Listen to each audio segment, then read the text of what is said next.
So we've got beer number 3. Correct. On our Almanac Beer Odyssey. Yes, and story number 3. Story number 3. Sorry. Beer number 3. Gonna share it. And it's all having to do with the farm to barrel program that they have going on. Correct. And it's also a continuation of even a longer trip of our California choo-choo train. So, I need people to let us know what they think of the choo-choo train. No.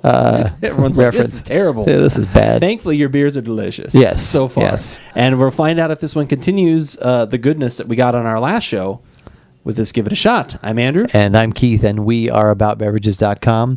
And the beverage we are about today, once again, is from Almanac Beer Company in San Francisco, California, and from their, as we said, farm to barrel series. This is the Dogpatch Strawberry.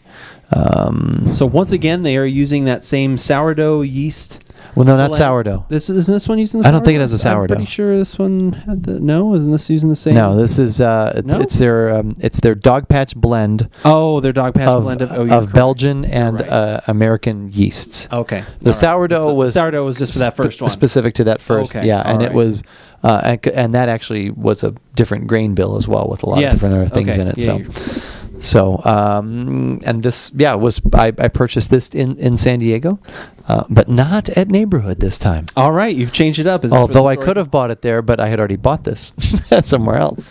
So this is 7.5% alcohol, and we were noticing that we've sort of incrementally increased over the 3 podcasts. We've gone from 6.5 to 7 to 7.5 on this one, and this one was bottled in May of 2014. Okay, so again, pretty fresh bottling date. So hopefully, maybe some of the strawberry fruit is still going to come through. They talk a lot about this certain farm. That they Swanton. Yeah, that they literally hoard the cherries from. Literally, they did use that word on the bottle, that they get as many of those as they can because they are some of the sweetest strawberries that could be found in California. So I have high hopes for this, especially after our last podcast, which we're hoping you saw. And as delicious as that was, go back and watch that. But so this one actually... price on this one the same? Well, I bought this at a different place. I bought this at a place called Olive Tree Market. Okay. And so this was $11. All right. So it was a couple dollars cheaper. And I came across this place because originally I was going to go to your secret place because you'd give me that, and that was fine. But I was also looking for other places just in case. And once again, this all fell on my birthday. So I had some liberty to go to a few different places. You had a lot of room. Yes, and a lot of leeway. And fortunately, this wasn't too far from where we were staying either. It was about a 15-minute drive, and once again called Olive Tree Market, and it's just this on this corner of these 2 streets in this sort of oceanside area, and actually I think it's in Ocean Beach, but. But I went in there. I was looking at different things. First, I looked in their cooler, and they had a lot of stuff that we see here. But then they also had things we can't get here, like Modern Times. There was some Green Flash, but we can get Green Flash here. And then I turned around from the cooler, and they had things that were not refrigerated. Now, technically, these all should be refrigerated, but. Right. But we'll still, overlook that. Yeah, and California being the relatively mild climate that it is, there certainly could be true. It'd be acceptable, and especially with, like I said, some of the things that I saw. I saw Allagash, which I almost bought some Allagash beer because we can't get that here, right? No, I don't think so. And I've had an Allagash, and they're from Maine actually, so they've actually gone from Maine. They've skipped over us here in Arizona and gone to California. Yeah. But anyway, I had an Allagash beer a couple of years ago when we were back east, and we've talked about that before. But so those were neat, and then all of a sudden I saw Cascade. I actually saw a Cascade beer there. Really? Yes. How many of those did you buy? I bought 2 of those. Fantastic.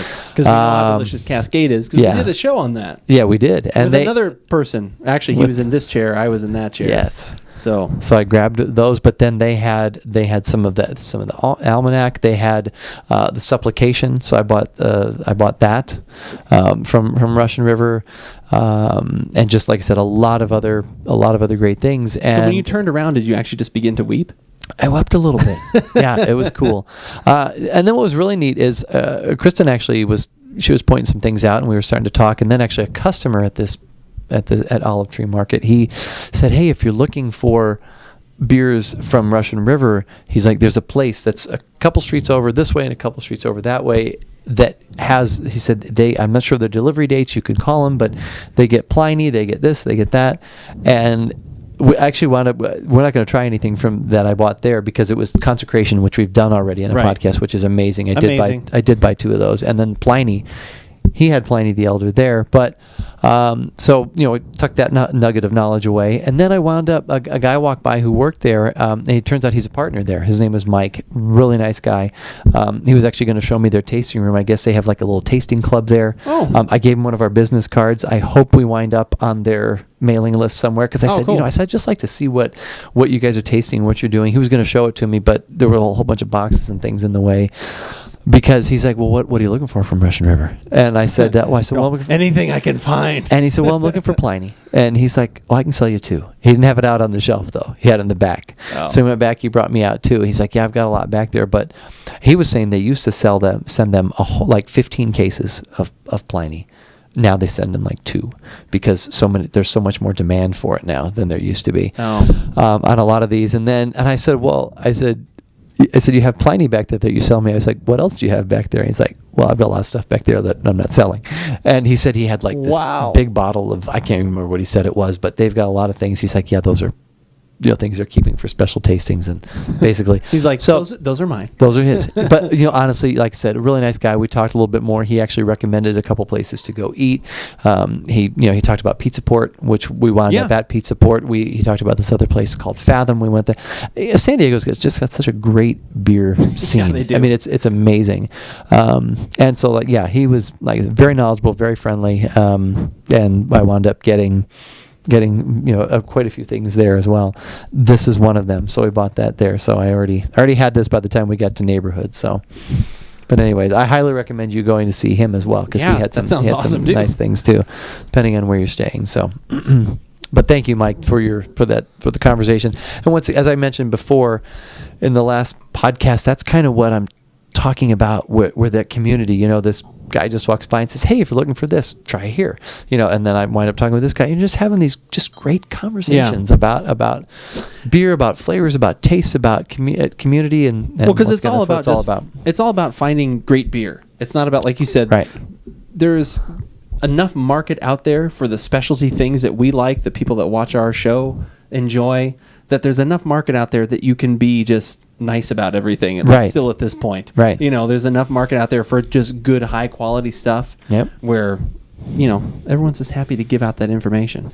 And this is kind of the color I was expecting. We're seeing something a little different this time around. Yeah, I was hoping it was going to get at least a little more into the orange territory. Orange, yeah, cloudy orange. We got the same color. Pretty close, yeah, I would say. Once again, that's interesting. So that first beer was the only one that we saw any of the yeast. And that was the one that had sat for a year. Yeah, that settled to the bottom, aged for a year. So you're definitely gonna get some sediment in there. So this one's a lot fresher in that regard. Yeah. Not as much of a head on this one. I guess probably if I give it a swirl, it will kick it up. Yeah, there we go. It's nice. Yeah, definitely some cherry / strawberry kind of fruit coming through in there. Yeah, not really any funkiness or. I definitely a little bit at the end, get a bready but not quality, much. A strong bready quality, little maybe Belgian yeast. Yeah. Kind of bready quality kind of coming through. Not that sweet that sometimes you get where you get almost like the grapey kind of out of there. Definitely like kind of a bready quality. Yeah. Yeast aroma coming through, but very nice, very mild. Yeah. Subtle yet robust. Tepid. Yeah. Yeah.